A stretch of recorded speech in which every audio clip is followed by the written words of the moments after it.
મિત્રો the smart learner ચેનલમાં આપનું સ્વાગત છે। તો વિદ્યાર્થી મિત્રો, આજે આપણે જોવાના છીએ ધોરણ 9 ગુજરાતી સ્વાધ્યાયપોથીનું સોલ્યુશન, તેમાં પાઠ નંબર 10 ભારતીય સંસ્કૃતિની સિદ્ધિ, જે એક લલિત નિબંધ છે, વિનોબા ભાવે દ્વારા લખાયેલો લલિત નિબંધ। તો તેમાં શરૂ કરતાં પહેલાં વિદ્યાર્થી મિત્રો, તમે ચેનલમાં નવા હો તો ચેનલને સબસ્ક્રાઈબ કરો, વિડીયોને લાઇક કરો અને શેર કરો। તો ચાલો શરૂ કરીએ। પહેલો જ છે કે પ્રશ્નોત્તર। તો પ્રશ્નોત્તરમાં પહેલો જ પ્રશ્ન છે, નીચેના પ્રશ્નોનો સવિસ્તર ઉત્તર લખો। ભારતીય સંસ્કૃતિની સિદ્ધિ પાઠમાંથી ભારતીય સંસ્કૃતિની વિશેષતા લખો। તો આ પ્રશ્નનો સંપૂર્ણ જવાબ આપ સ્ક્રીન પર જોઈ શકો છો। પછી બીજો પ્રશ્ન છે કે પ્રકૃતિ અને વિકૃતિ સંસ્કૃતિ વચ્ચેનો ફરક દર્શાવી સંસ્કૃતિ વર્તન કોને કહેવાય તે સ્પષ્ટ કરો। પછી ત્રીજો પ્રશ્ન છે, માણસ ક્યારે સંસ્કૃતિની દિશામાં આગળ વધતો જશે। પછી ચોથો પ્રશ્ન છે, ભારતીય સંસ્કૃતિ પ્રયોગશીલ છે, વિનોબાના આ વિધાનને સ્પષ્ટ કરો। પછી પ્રશ્ન નંબર 2 શરૂ થાય છે, નીચેના પ્રશ્નોના 2-3 વાક્યોમાં ઉત્તર લખો। તો તેમાં પહેલો જ પ્રશ્ન છે કે પ્રકૃતિથી ઉપર ઉઠીને આગળ વધવું એ જ સંસ્કૃતિ છે, આ વિધાન સમજાવો। બીજો પ્રશ્ન છે, વિનોબા ભાવેના મતે આપણને કઈ બાબતમાં સાવધ રહેવાની જરૂર છે। પછી ત્રીજો પ્રશ્ન છે, પ્રાચીન સમયના કોઈ ઋષિ આજે આવે તો તેને શું કહેશે। પછી ચોથો પ્રશ્ન છે, તુલસીદાસજી, નરસિંહ મહેતા વગેરે ભક્તજનો વિશે વિનોબા ભાવે શું કહે છે। પછી એક વાક્યમાં જવાબ આપો। તેમાં પહેલો પ્રશ્ન છે, લેખકનું નામ।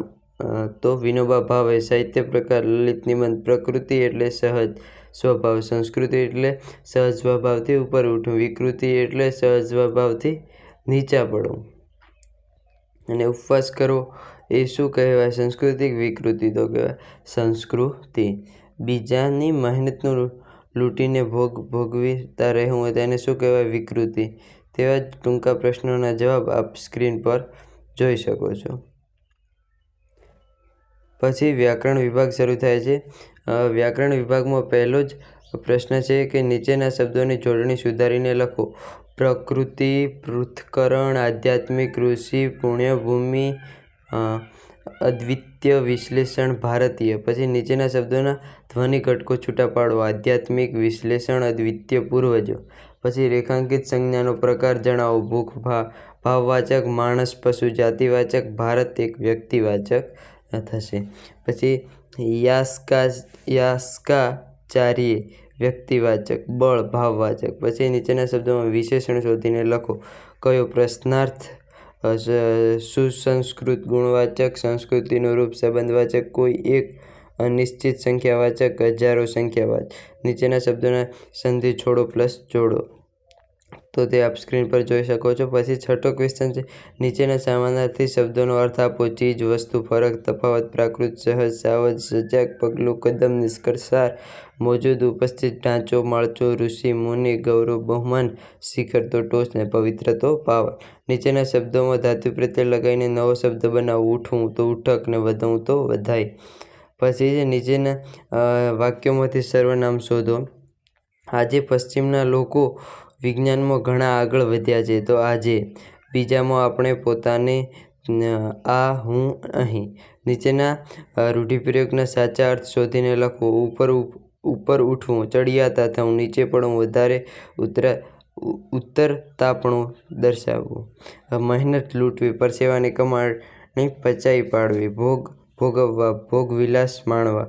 દખલ ન કરવી, દરમિયાનગીરી ન કરવી। પછી શબ્દ સમૂહ માટે એક શબ્દ આપો। પહેલો તો અકાંતિયું ને બીજો ચવડ। પછી સમાસ ઓળખાવો। અને 12મો ક્વેશ્ચન છે, નીચેના શબ્દોના વિરુદ્ધાર્થી શબ્દો લખો। પછી 13મો ક્વેશ્ચન છે, નીચેના શબ્દોના લિંગ ઓળખાવો। 14મો ક્વેશ્ચન છે, નીચેના વાક્યોના માગ્યા મુજબ વાક્ય બનાવો। તો પહેલું કર્મણી વાક્ય બનાવો છો ને બીજું ભાવે વાચક। અને 15મો છે, વાક્ય રૂપાંતર કરો। એમાં પહેલું વિધિ વાક્ય બનાવો અને નિષેધ વાક્ય બનાવો। 16મો છે, સાદા સંયુક્ત ને સંકુલ વાક્યને ઓળખાવો। પછી 17મો છે, નીચેના કાળ ઓળખાવો। અને 18મો છે, પૂર્વ પ્રત્યય અને પર પ્રત્યય જણાવો। તો આ તો વિદ્યાર્થી મિત્રો ધોરણ 9 ગુજરાતી પાઠ નંબર 10 સ્વાધ્યાય પોથીનું સંપૂર્ણ સોલ્યુશન. તો વિદ્યાર્થી મિત્રો, હજુ સુધી તમે ચેનલને સબસ્ક્રાઈબ ન કરી હોય તો ચેનલને સબસ્ક્રાઈબ કરો, વિડીયોને લાઇક કરો અને શેર કરો. આપણે એક વોટ્સએપ ગ્રુપ બનાવ્યું છે, તેમાં હજુ આપ ન જોડાયા હોય તો જોડાઈ શકો છો, જેની લિંક ડિસ્ક્રિપ્શનમાં આપેલી છે. Thank you.